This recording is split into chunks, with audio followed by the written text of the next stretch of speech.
வணக்கம் நண்பர்களே, இன்னைக்கு நம்ம வீடியோவில் பார்க்க போகிறது நம்ம வீட்டில் ஈஸியாக வளரக்கூடிய ஒரு செடி தாங்க கற்பூரவள்ளி செடி.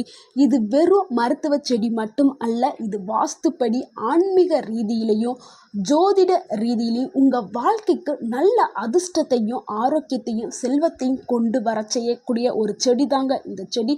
இது ஒரு அற்புதமான செடி அப்படின்னு சொல்லலாம். செடியோடைய மருத்துவ நன்மைகளையும் வாஸ்து ரகசியங்கள் ஆன்மீக ஜோதிட பலன்களையும் எப்படி பராமரிக்கணும் எல்லாத்தையும் முழுமையாக இந்த வீடியோவில் பார்க்கலாம். ஸோ இந்த வீடியோவை கடைசி வரைக்கும் பாருங்கள். இந்த செடி உங்கள் வீட்டுக்குள்ளே எவ்வளவு அதிர்ஷ்டத்தை தரும்னு தெரிஞ்சால் நீங்களே ஆச்சரியப்படுவீங்க. இந்த கற்பூரவள்ளிக்கு ஒவ்வொரு இடத்துலையும் ஒரு விதமான பேர் இருக்குது. ஒரு இடத்துல ஓமவல்லி, ஒரு சில இடங்களில் மஞ்சரி கீரை அப்படின்னு சொல்லிட்டு அழைக்கிறாங்க. இதனுடைய மனம் எப்படி இருக்கும்னா கற்பூரமும் துளசியும் சேர்ந்த மாதிரி ஒரு மனம் இருக்கும். இது எளிதாக வளரக்கூடிய ஒரு செடி. நம்ம ஈஸியாக அந்த செடியோட கிளைகளை உடைச்சி நம்ம மாடி தோட்டத்துலேயோ இல்லை சின்னதாக கப்புலேயோ இல்லை தரையிலையோ வீட்டுக்கு முன்னாடி எங்கே வச்சாலும் இது அழகாக வளர்ந்து வரக்கூடிய ஒரு செடிங்க. இதனுடைய மருத்துவ நன்மைகளை பார்க்கலாம். சளி இருமல் இருந்தால் இதனுடைய இலைகளை எடுத்து நசுக்கி சாறு எடுத்து தேனுடன் கலந்து நம்ம சாப்பிட்டோம்னா நம்மளுக்கு விரைவில் குணமாகும். ரெண்டாவது என்னன்னா, ஆஸ்துமா மூச்சு திணறல் பிரச்சனை இருக்கிறவங்க இலையோட சாற்று எடுத்து சூடான தண்ணீரில் கலந்து குடித்தோம்னா இந்த சுவாச பாதையை சுத்தம் செஞ்சு நம்மளுக்கு அதிலிருந்து ஒரு ரிலீஃப் கிடைக்கும். அடுத்து செரிமான பிரச்சனையை சரி செய்யும். இலையோட சாறு எடுத்து அதை நம்ம குடிக்கும் பொழுது குடலில் இருக்கக்கூடிய நச்சுக்கள் எல்லாமே வெளியேறிடும். அடுத்து காய்ச்சலை குறைக்கும் இயற்கை மருந்து தாங்க இது.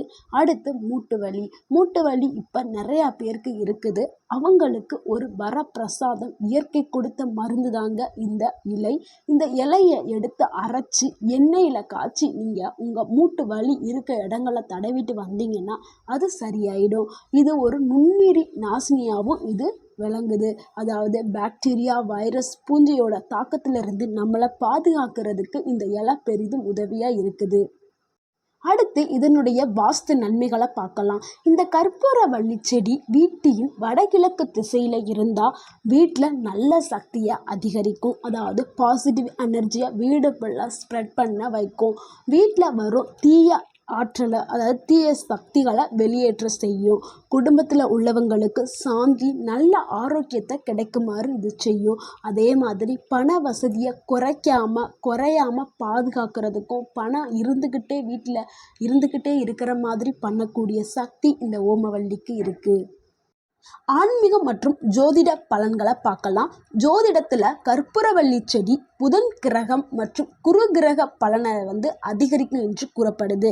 புதன் பலம் அதிகரித்தால் அறிவு, பேச்சுத்திறன், வணிக லாபம் கிடைக்கும். குரு பலன் அதிகரித்தால் கல்வி, குடும்ப நலன், ஆன்மீக முன்னேற்றம் இது எல்லாமே அதிகரிக்க செய்யும். செடியோடைய மன அழுத்தத்தையும் கோபத்தையும் துக்கம் போன்ற எதிர்மறையான உணர்வுகளை குறைக்கணும் நம்பப்படுது. துளசி செடியை போலவே இது ஒரு பவித்திரமான செடி. காலை நேரத்தில் எந்திரிச்சு நம்ம நீர் ஊற்றி மாலை நேரத்தில் தீப வழிபாடு பண்ணிட்டு வந்தோம்னா நம்மளுக்கு ரொம்ப நல்லது. கற்பூரவள்ளி செடியை வீட்டு வாசல்லையோ இல்லை அருகிலேயோ நம்ம வச்சோம்னா நம்மளுக்கு அதிர்ஷ்டம் சேர்ந்துக்கிட்டே இருக்கும். புதிய வியாபாரம் தொடங்குபவர்கள் கடையில் வச்சா வாடிக்கையாளர்களுடைய வருகை அதிகரிக்க செய்யும். வீட்டில் நல்ல நிகழ்ச்சி, குழந்தை பிறப்பு, திருமணம் இது போன்ற சுப காரியங்கள் நடைபெறதுக்கு நம்ம வீட்டில் வைக்கலாம். அதே மாதிரி இந்த இலைகளை சமையலில் சேர்த்தோம்னா நம்மளுடைய ஆரோக்கிய பலன் செய்யும். இந்த செடியை எப்படி பராமரிக்கிறதுங்கிறத பார்க்கலாம். தினமும் அதிக சூரிய ஒளி இதுக்கு தேவையில்லை. அரை நிழல் இருந்தாவே இதுக்கு போதும். அதிக தண்ணீரை நீங்கள் ஊற்ற வேண்டாம். வாரத்தில் 3 முறை ஊற்றினா போதும். இதனுடைய கிளைகளை உடைச்சி நீங்கள் மண்ணில் நீங்கள் நட்டிங்கன்னா உங்களுக்கு புதுசாக ஒரு செடியும் வளர்ச்சியும். இது ஈஸியாக வளரக்கூடிய ஒரு செடி தான். நீங்கள் எங்கே வேணாலும் வச்சு வளர்க்கலாம். தவிர்க்க வேண்டிய சில விஷயங்கள் என்னென்னா, வாஸ்துப்படி தென்மேற்கு திசையில் வைக்கக்கூடாது. ஏன்னா சக்திகளை குறைக்க ஆரம்பிச்சிரும். அதே மாதிரி வீட்டுக்கு உள்ளே வச்சிங்கன்னா அது வெளிச்சமாக இருக்கக்கூடிய இடத்துல நீங்கள் வைங்க. இருட்டாக இருக்கக்கூடிய இடத்துல வைக்கக்கூடாது. அதே மாதிரி இந்த செடியை நீங்கள் பராமரிக்காமல் விட்டுட்டிங்கன்னா அதிர்ஷ்டம் குறையும். ஸோ அந்த செடியை நீங்கள் அவ்வப்போது கவனிச்சுட்டு பராமரிச்சுட்டே வாங்க. நல்லா அந்த செடி வளரணும். வளர்ந்தால் தான் உங்களுக்கு அதிர்ஷ்டம் கிடைக்கும்.